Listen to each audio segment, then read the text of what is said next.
Olá, bem-vindos ao episódio 53 do podcast Conversando Direito.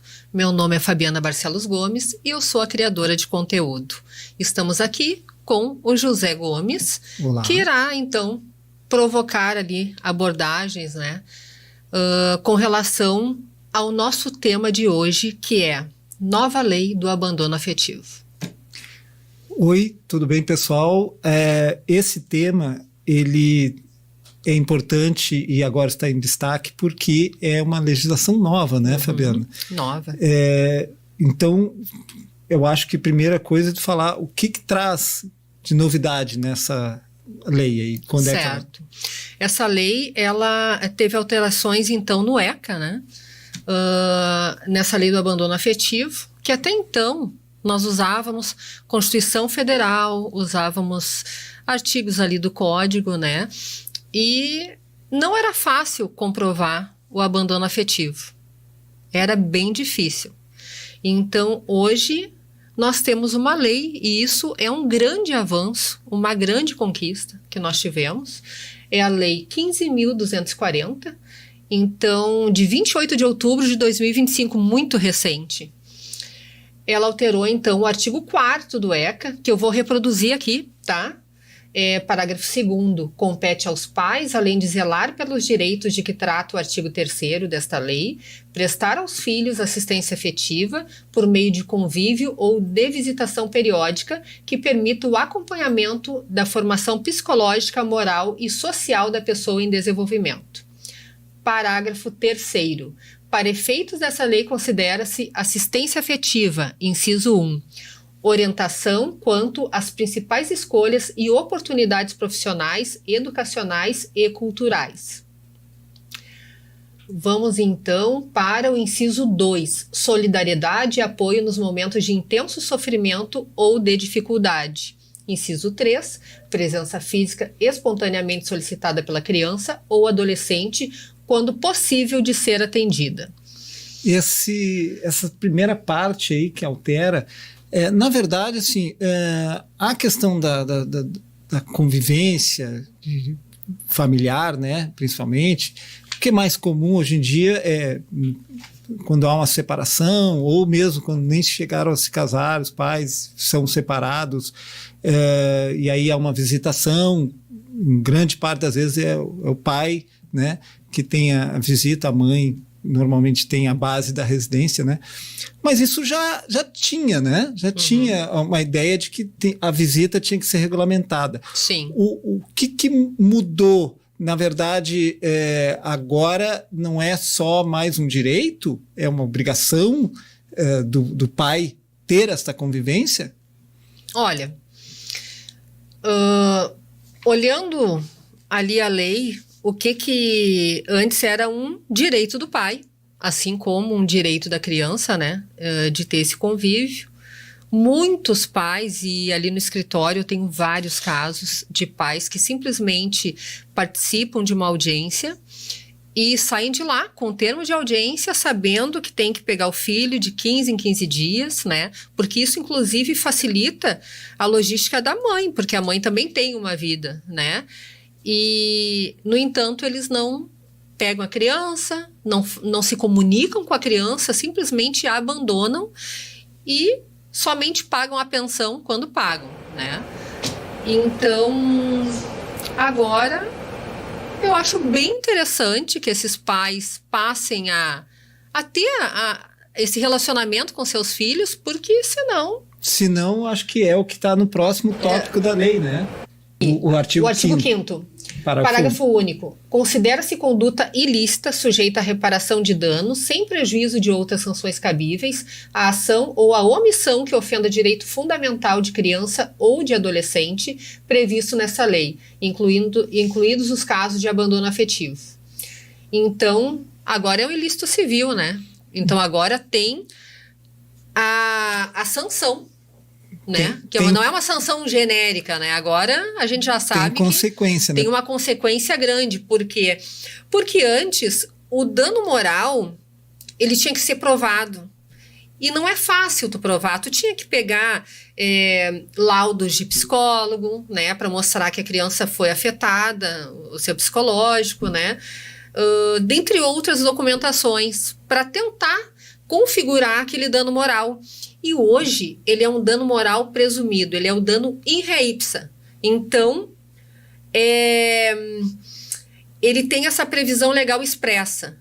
E isso é um grande avanço que nós tivemos. É óbvio que nós temos que provar, nós vamos continuar fazendo a prova. Só que, uma vez que tu provou, o dano moral já é presumido. Sim, e a prova, no caso, de que o abandono ocorreu. Ocorreu de fato. E é por isso que eu acho que tem alguns dispositivos que falam justamente sobre isso na lei, né? Que é para a pessoa que tem essa obrigação entender quais são as obrigações. Exatamente. Porque sempre que a gente no escritório vê isso, às vezes para alguns pais eles lutam para ter esta convivência. Sim.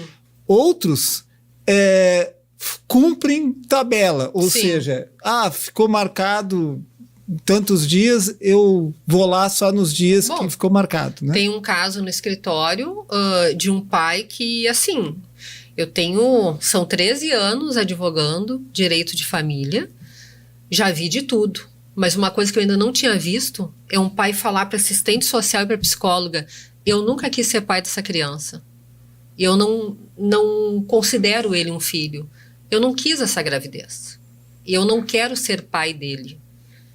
Eu realmente fiquei assim impactada com isso, né? E hoje, né, a gente já sabe que ali, tem até os laudos, né? Isso aí é um abandono afetivo claríssimo, porque ele falou, inclusive, para os profissionais que são de confiança do juízo, né? São os peritos. Sim, e isso... Então é um caso, assim, que realmente eu fiquei chocada, mas é um bom exemplo. Sim, fora os casos que ocorrem também de outro abandono, que é o abandono material. Que é a luta também.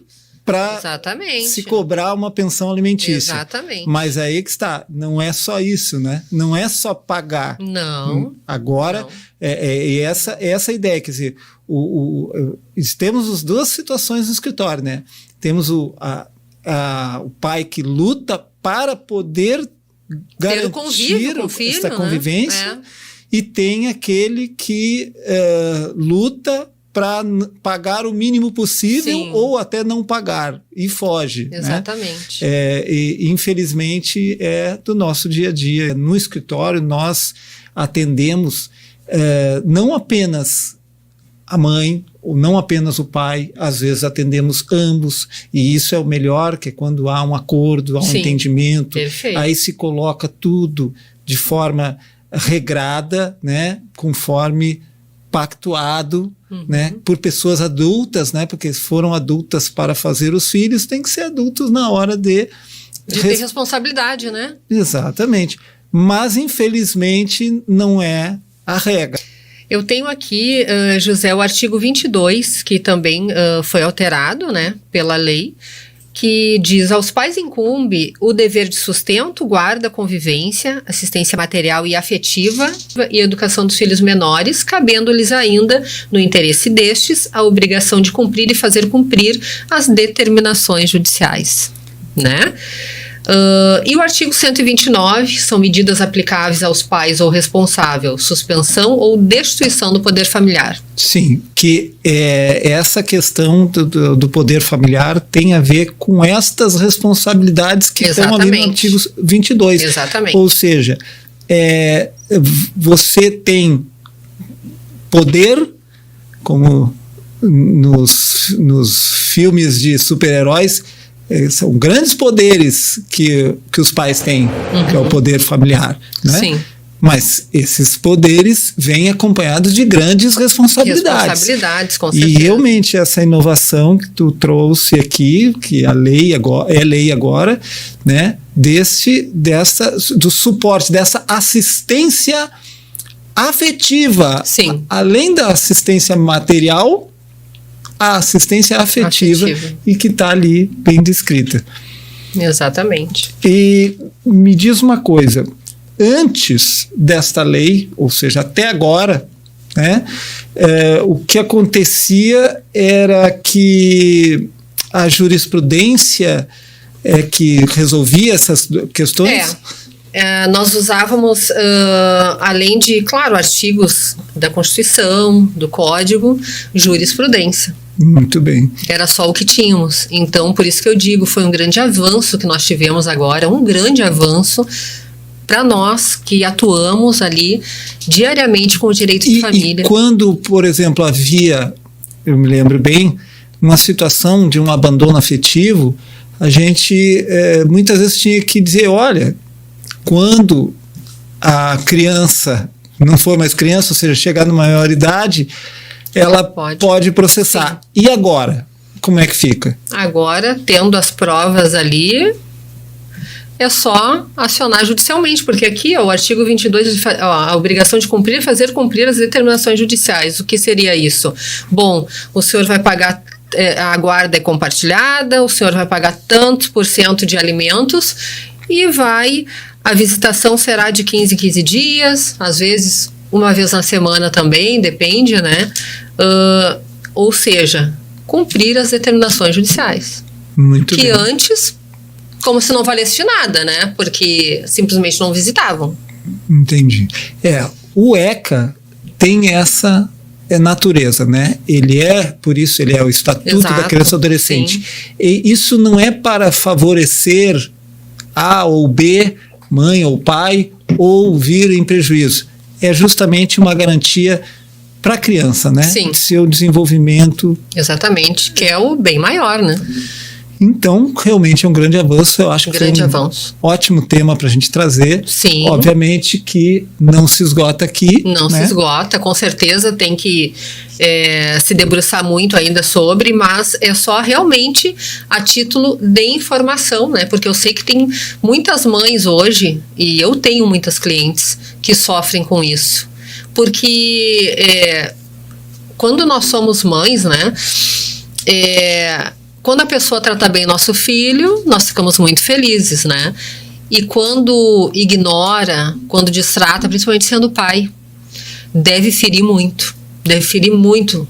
Além da criança, a mãe. Tem muitas mães muito machucadas com isso e que agora podem recorrer ao Poder Judiciário com mais tranquilidade, porque existe uma lei agora, abandono afetivo é ilícito civil. Obrigado de novo, Fabiana, por poder estar aqui compartilhando contigo esse momento aí de trazer essas informações. Até mais, pessoal. Até mais, agradeço a audiência de todos vocês. Não esqueçam de nos seguir, o Conversando Direito, no Instagram, @conversando_direito_, e também no YouTube, clicar no sininho e seguir a nossa página.